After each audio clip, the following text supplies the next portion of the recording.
हमनी के भोजपुरी में बहुत ज़्यादा सार आ गइल बड़े वही में कि हमार बड़का सार बने जो उनकी खुद के बनी में राज बताओ तो रहे और हमारी रउआ सबनी के छोट भाई आजाद आजम और रउआ सबनी देखत नहीं आजाद आजम न्यूज़ चैनल।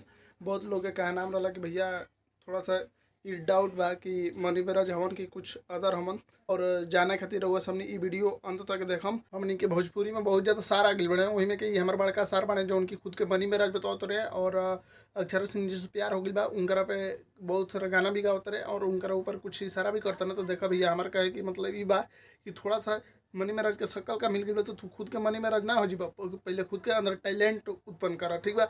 और हमनी के भोजपुरी खराब नहीं खे और भोजपुरी में ऐसा कुल हरकत मत करा लो। टैलेंट ले आवा बेटा, टैलेंट ले आवा अपना अंदर।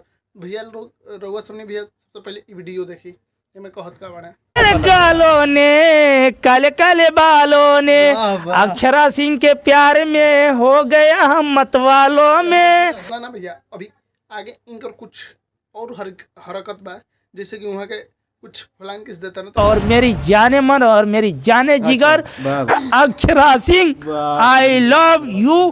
हम कहूँ कि भैया सकल से कुछ ना हो किसी मनी मेराज तू ना हो जीबा, सकल मिलल बा मनी मेराज हमें तू बेटा अभी औकात में रह के सीख। थोड़ा सा शकल मिल गई तो उड़त ना लोग टैलेंट के बल पे लोग आगे बढ़ेला, नाम बेच के ना और अच्छा काला देखा के आगे बढ़ो।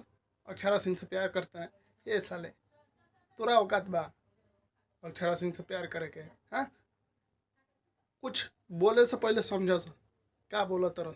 और ये वीडियो के माध्यम से हम बता दिया चाहते नहीं कि भैया सबनी अपन भोजपुरी में ऐसा अनर्गल काम मत कर लो। तारा अंदर टैलेंट बता यार, खुद के विकसित करो ना, तू खुद आगे बढ़ जीबो, ठीक बा।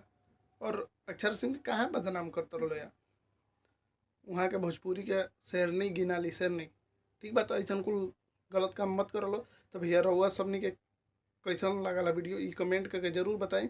बहुत जल्दी मिलम रउआ सबनी के नेक्स्ट वीडियो में, तब तक खातिर जय हिंद।